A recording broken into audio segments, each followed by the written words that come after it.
Welcome to the Center for Spiritual Living Midtown, where we remind us again and again, such is the nature of life itself, that all it asks and all it wants is the opportunity to appear. You're that opportunity, so am I, and so it is. So life shows up completely and perfectly in each and every one of us. We don't need to do anything different to make it happen. We don't have to court it and say, oh, life, please show up for me. It's just doing its thing through us, and we have the joy and the opportunity to direct it in whatever way we believe in and see fit and choose.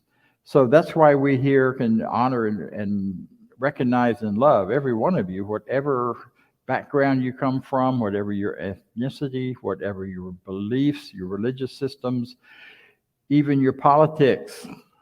We still love and accept you, regardless of which side of the podium you are on and which side of the aisle and wherever you come down with that, as long as we are respectful of one another. That's our only request as being part of the center, is that we give each other the respect of being and recognizing that we're choosing life according to our recognition of it and our goodness of it. We are a center that is all about teaching truth. We offer classes. We're going to, especially starting in the fall, going to be offering classes. We're going to be offering more opportunities for community, both here in person and online. So look forward to what's coming up and where we're going. There's a lot that we talk about oneness. There's a lot that we talk about what we believe and what philosophies we stand by and we stand behind. So to give you another little taste of what we believe, our practitioners are going to share their ideas coming from our Declaration of Principle. So here they go.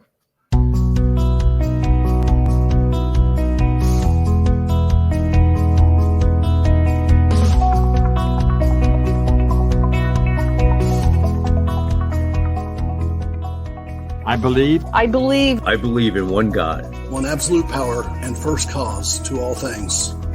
I believe that this power is perfect love and creates out of a desire to express love. I believe all thought is creative, and how I choose to think creates my personal experience. I believe in the unity of all life and the immortality of the individual soul, forever unfolding. I believe in the eternal goodness, the eternal goodness of God, the eternal loving kindness, and the eternal givingness of God to all. And so it is. And so it is. And so it is.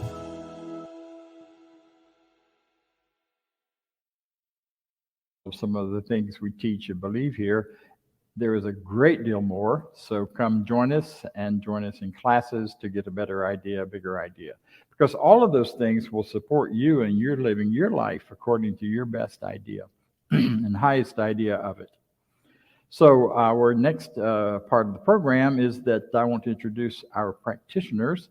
A practitioner is someone who has studied this teaching and has learned to use it in their life.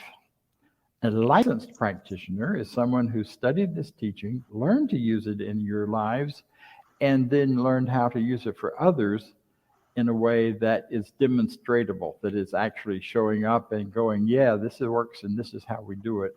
So those folks get licensed by our national organization and are known as licensed practitioners.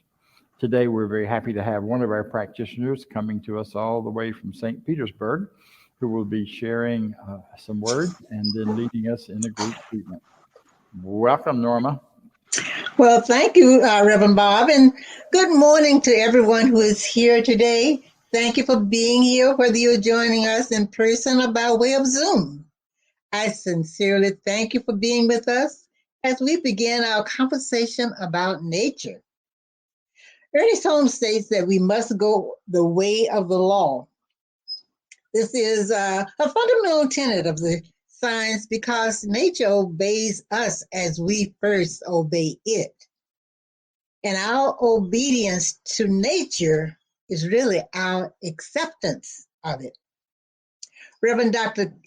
Ken Gordon states in the Science of Mind magazine that nature is the reflection of the infinite intelligence of life. It is a blueprint for those who choose to emulate spirit in their actions and deeds. Nature mirrors everything that represents the human condition. Think about this: tenacity, resilience, abundance, creativity, love, light, power, beauty, and awe lie before anyone who chooses to take a conscious glance. What about a tree growing from a rock? A species adapting to climate change? The infinite preponderance of grains of sand on the beach? The sun rising every morning? This is nature. It is all there is, and it is all there if you dare to choose to open yourself to its magnificence. Think about it. We will now make our transition into prayer treatment, so make yourself comfortable. Close your eyes if you like. And as I do this prayer treatment, please join me as I speak in the first person. Take in as much as you can, accept, and just let the rest go. Let us begin by taking a deep, calming breath. As you slowly release this breath, know there is but one presence, one power, one action. God, the living spirit, the source of all creative thought, possibility, and ideas. It is in perfect operation in all and individualized through me. I know that miracles occur daily in my life. As I realize a miracle is but the normal, natural action of nature. It is the law of God. Law can never be violated, but it can be directed into new and different ways. Within me is all the spiritual power I need for conscious thought, word, and action. I therefore focus on the expression of perfect health in every cell, tissue, organ, joint, or system of my physical body manifests the perfection that God created as the perfect I am. I plant the seed for abundant wealth to flow to me through expected and unexpected channels. And I have plenty to spare, to share, and enjoy. Love and creative self-expression surrounds me, flowing out to everyone I encounter, filling my life with joy.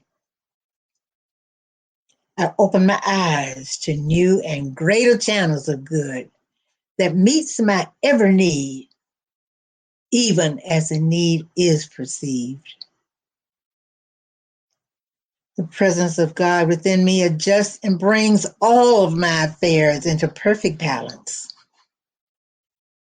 I appreciate life, and life appreciates me as I draw on the unlimited supply of all good that is available for me. I celebrate my miracles because I accept their possibility, and I expect their perfect manifestation. As I open myself to the universe, it is with great thanksgiving I delight in the unfolding of good in my daily life. I now release this word into the law that always says yes. I allow it to be so. And so it is. Thank you.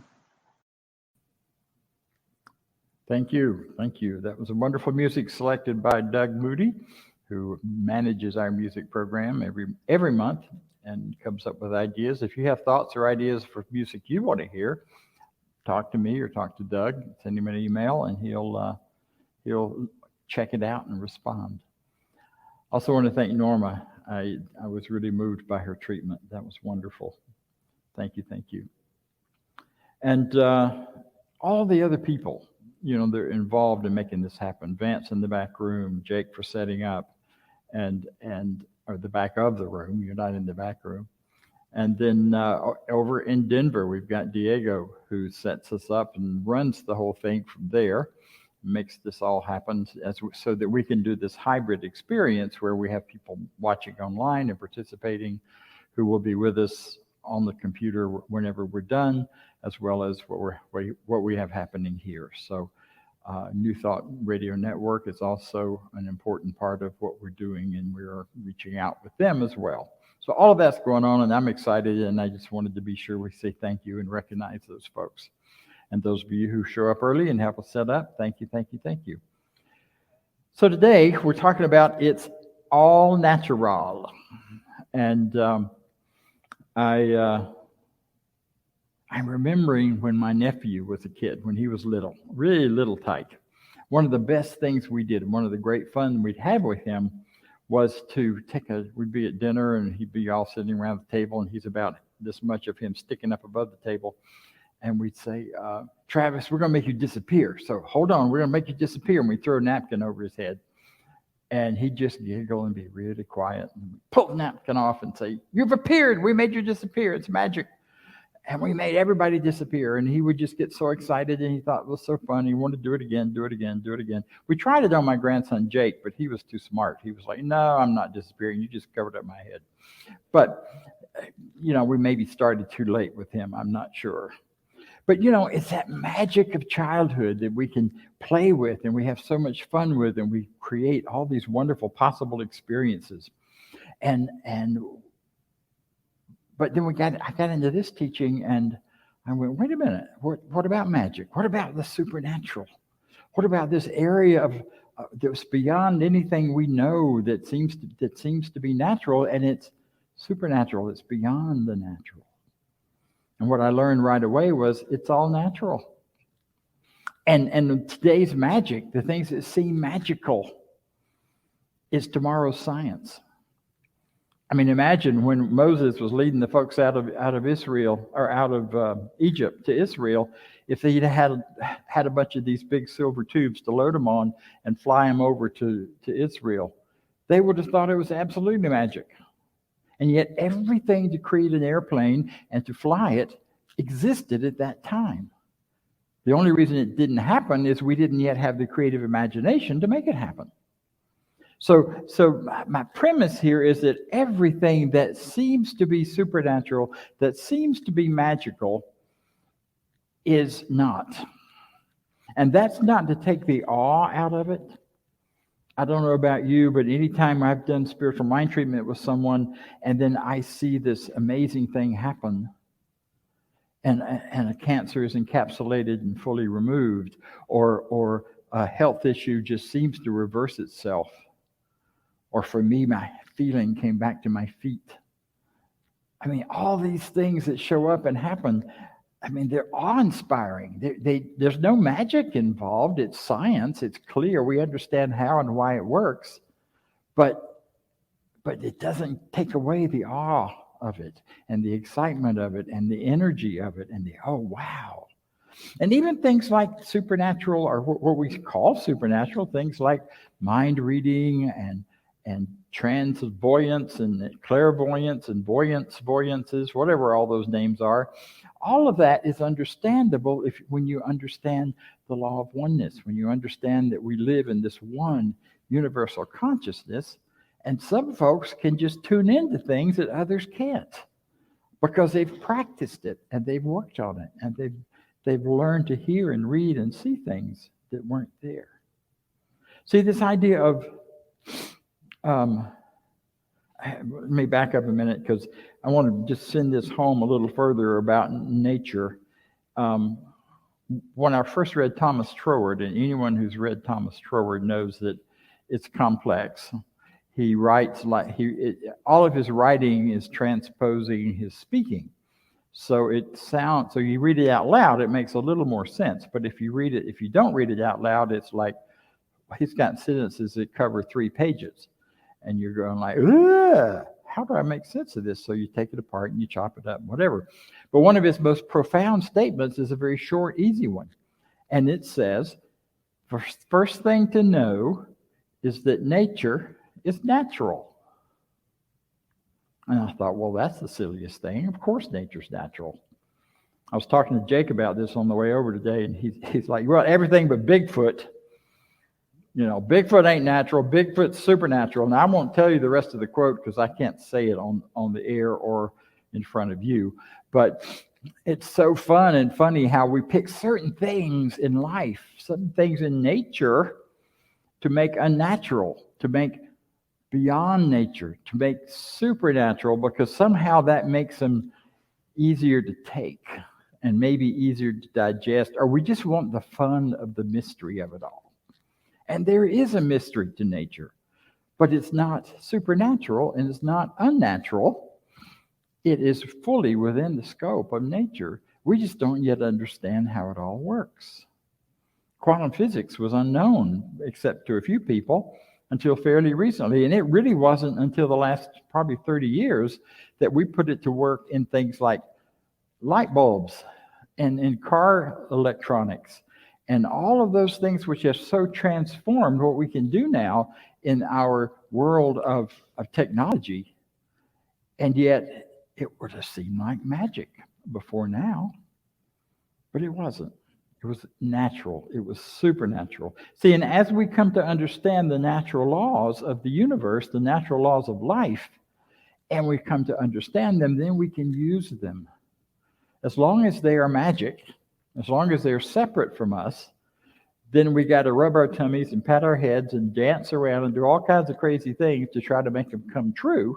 Whereas once we understand that they're not magic, they're natural, and there are ways to use them, and they don't usually require making us look completely silly, then we begin to create lives for ourselves that are richer, that are fuller, that are longer, that go in whatever direction and way we want them to go. But we've got to understand nature, and I love the quote that Norma did in her presentation, and that is that we must first surrender to nature in order to use nature. We must understand how it works, and then we create all kinds of newness. It was understanding things like gravity and lift and all of that made it possible to create airplanes that we could fly people out of Egypt to Israel if we wanted to. But we had to understand how nature worked and how it moved forward naturally and in its goodness.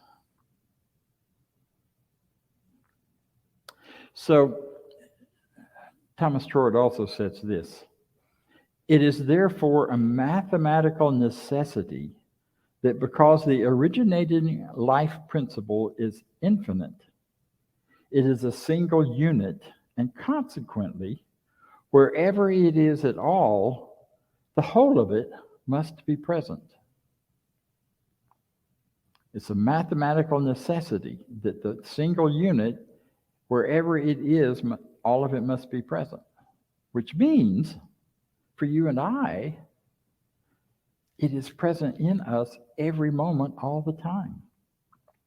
That's a little bit concerning for me when I realize some things I've said in the last couple of days when I wasn't feeling so good and stomping around the house and complaining, because my word still carries power. And when I'm speaking my word in a way that is not towards my higher and greater good, no wonder I got grumpier and grumpier as the days went by, because it was a banger about this, that, and the other.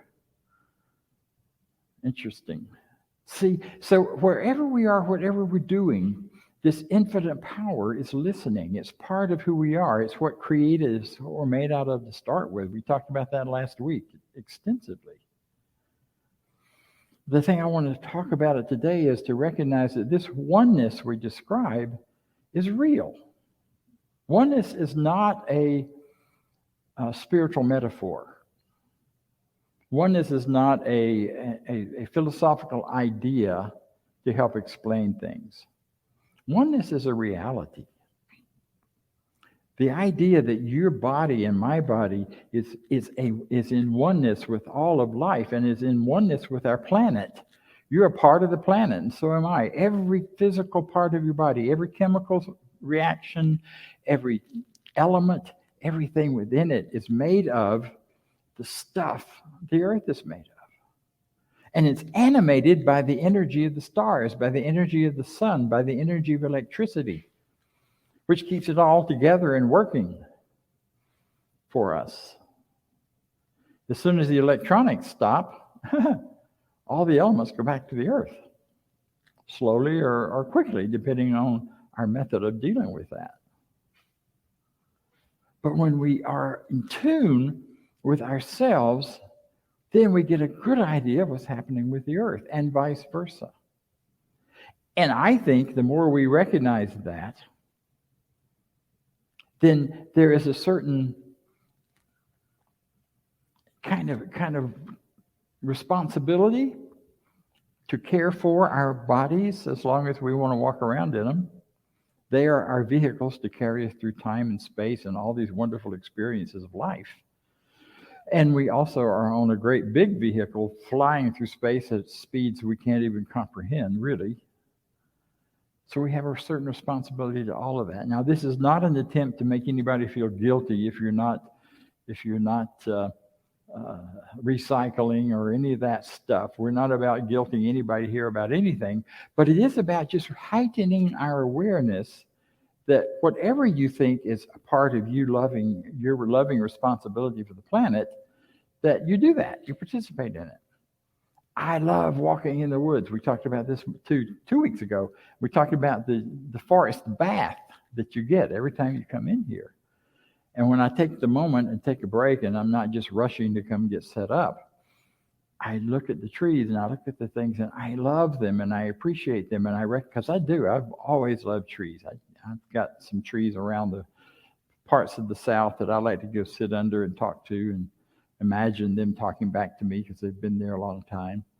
I remember the first time I saw the redwoods on the West Coast, and we all got there and we were chitter-chattering and having a great time. We were coming from a Ridgecrest event, and then the bus pulled into the grove and we got out, and all of a sudden everyone started to whisper. No one said whisper when you're in the redwoods, but we all started to whisper. It's an awesomeness that happened in us. And oh my God, look at these trees. See how it feels. It was so cool, and the moisture and all of the things happening under the redwoods. And as for the hour-and-a-half tour we had going through this whole thing, led by one of the guides, she spoke softly, and we all whispered the whole time, and no one ever spoke out loud, real loud, like we do here, because you just had that sense of awe that goes with that. That's part of loving the planet. That's part of taking care of the planet, is that awesomeness that we feel when we connect with it. Kennedy Schultz was often fond of saying, the first law of life is the law of growth. And when I hear that, I hear it in his voice always. The first law of life is the law of growth. And that's true for everything in nature. It is the natural thing that the first law of life is the law of growth. Think about it. Trees grow, plants grow, they die, they seed, they grow again. Species continue to expand and develop and change and morph. And she talked about that as well. I thank you, Norma. And in that process, I always do this. I do this in the fall, but I'll bring it up now. Imagine in the fall, when the leaves start falling, you or I or the people we know started running around trying to glue the leaves back on the trees and get them to stick so that nothing would change, so that it would still look just like it did, just like it does right now. But we don't do that because we know change is natural. We know growth is natural. You can't have growth without change. And forms change. And forms are changing now in radical ways and in rapid ways. Species are leaving and new species are developing. things are starting to shift and change. And so are we. We live longer than ever. In spite of what you may have read in the Bible, all those numbers which are symbolic, they're not real numbers about how many years. Methuselah did not live 900 and whatever many years in terms of planetary spinning, but in terms of some metaphysical purpose in those numbers, he lived a long time, basically. So we can count on change, and we can count on living longer as we care for ourselves better. And we're living bigger. You know, I used to be the tallest guy in my town. I was 6'3". I'm not 6'3" anymore. I was 6'3". I was the big, tall dude. High school, I'm towering over everybody else. I'm proud of it. Everybody wanted to beat me up because I was big, but that was, neither here nor there. It didn't happen much. Now, I go out somewhere, especially when I was in the Northwest, where there is a huge population of Nordic folk, and I was a little short guy. There are all these people I'm looking up to. I went in the bookstore, and I'm going, holy Moses, where did all these big guys come from? All these youngsters who are taller than skyscrapers. And I think, I never knew what it felt like to be the short guy in the room, but now I do. Because we're growing bigger and stronger because of our food, because of our care, and maybe because of some things that in our food that we maybe don't need. I don't know. There's a lot of controversy about that. The point of it is we are changing. And those of us who are intelligent, and I count that as everybody listening to this talk, can utilize the natural laws of life to go through these changes in ways that will care for us, that we can care for us, and that we can create environments in which we can live richly and freely and fully and joyfully. Law of life is a law of growth. As forms change, as life changes, as we change, then we have this opportunity to change and grow. We don't always know where it's going, but we know it's going somewhere. Holmes says this, life must enter living, and God must flow through each of us if there is to be a real representation of the divine through us. So it's already happening. It's already there. We are the divine experience of life on earth. We are God knowing itself, recognizing itself. We are the opportunity for this infinite power to go through these changes. And we have within us the power to make our choices so that we can have some changing of the path. Now, granted, you may not be anyone that's got control over what's happening in the world, in the big world, in the big way, but you certainly have control over how we think about it. There is nothing more powerful than spiritual mind treatment. And using spiritual mind treatment to move us toward where we want to go is a powerful, powerful tool when you don't know what to do physically. And I will tell you what happens is when you do that kind of treatment is you'll get a nudge to do one thing or another. I live in a complex that does not recycle. I'm kind of stuck on that right now, so please forgive me. I'm not shooting in on anybody. But I came back from the West Coast with this, like, I could at least do that and quit throwing all of my stuff in the wrong place, in the trash. And so I've started recycling. I had to drive quite a ways to do it because the county I live in won't give me a recycling pickup because I live in an apartment complex. Makes no sense. They say it makes sense. But I'm doing it. And every time I do, I feel like I'm contributing somewhat to saving our planet. I don't think we have to save the planet, by the way.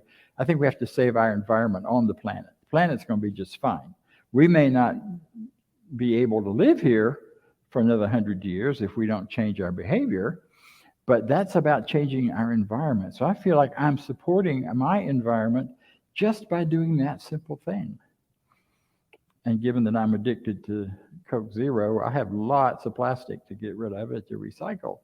And so it's a good thing that I do it. And you may have something that nudges you. It may not be that. It may be something else.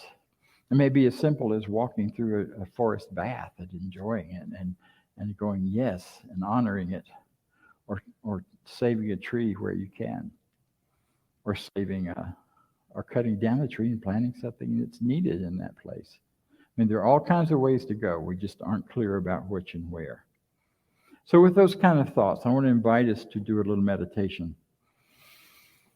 And I will guide you in a few moments, and then I'll let us just be silent as we think about this whole business of our connection to the whole natural world in which we live.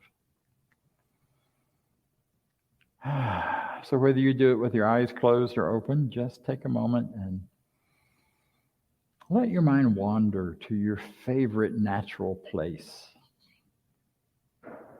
Let it wander to your favorite space in life or in the world.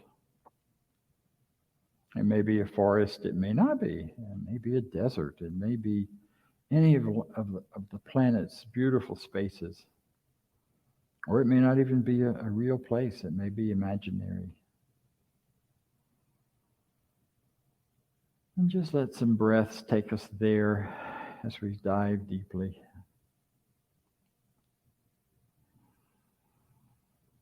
So we let go of the world around us to allow our imaginations to more deeply take us to those places.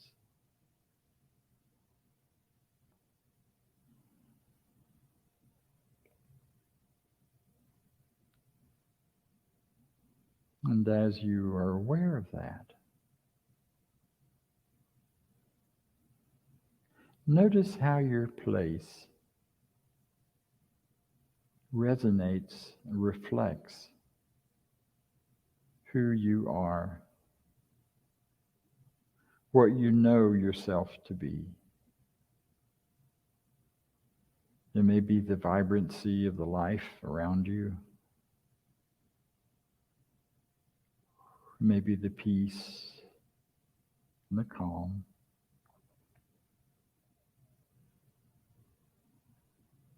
It may be the play of light.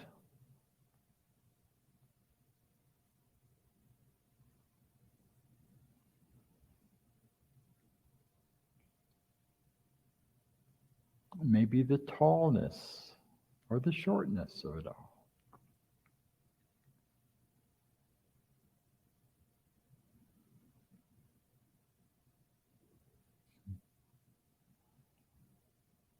And as you enjoy this space, this imagined space, I don't know about you, but there's a smile that wants to happen. There's a chuckle.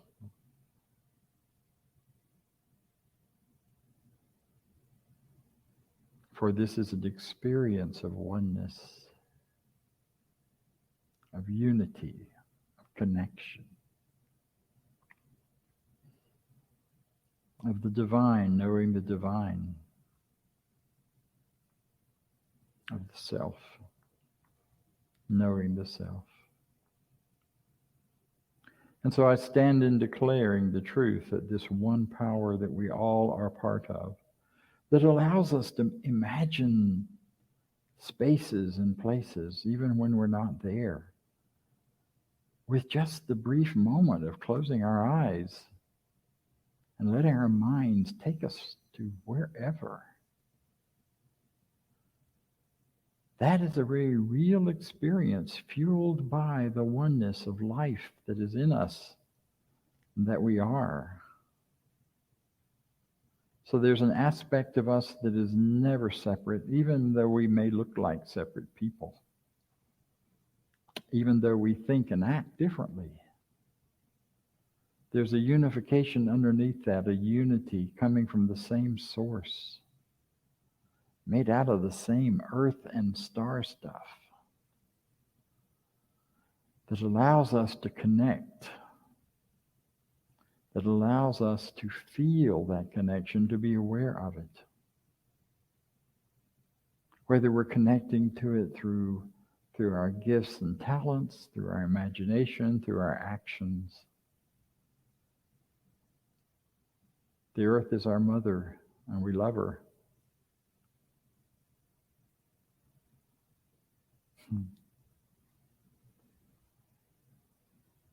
And so we breathe, and even in our breathing, we are connecting in oneness. As that song said, we breathe in the air that is supplied to us in such a manner that we can utilize it. And then we give back as we exhale for the plants, for all the parts of life that use something different. There's no way to survive and be disconnected from the oneness of life and the oneness of this planet. And so in joy and in freedom and ease, we honor that connection. We honor this oneness, and this oneness guides us into a greater knowing of ourselves and a greater appreciation for one another and a deep reverence for the planet on which we live. And with this knowing and deep gratitude, I can release this now, this treatment, knowing it is complete and it is done. I let it be, and so it is. Thank you. And now Vance will come up and share.